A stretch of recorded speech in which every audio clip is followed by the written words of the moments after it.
Pinagmantika ko na yung baboy na isasahog ko sa lulutuin ko.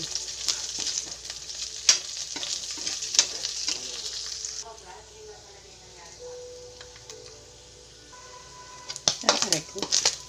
Ayan, pwede na yan, nagmamantika na. Hindi na po ako maglalagay ng mantika. Isa na natin ito. Bawang.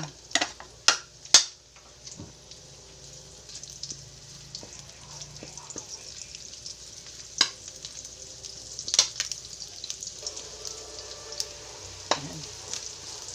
Mga talsik. Lagay na natin itong sibuyas. Isa na lang natin dyan sa gilid. Lagay na rin po natin itong kamatis para maluto.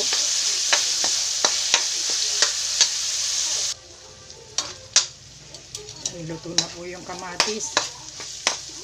Hindi po ako naglagay ng mantika. Pinagmantika ko lang po yung baboy.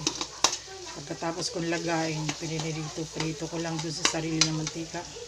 Lagyan naman po natin ngayon ng isang kutsara lang na ginisang alamang. Luto na po ito. Konti lang siguro yan. Okay na po yan. Luto na yung alamang. Isa na po natin dyan. Lagyan ko po ng bahagyang paminta para mas masarap. Halo na natin yan.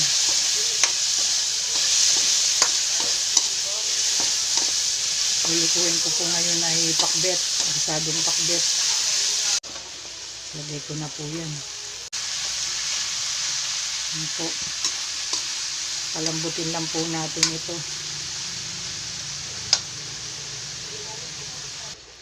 Ilagay na rin po natin yung ating panimpla. Kalahati lang.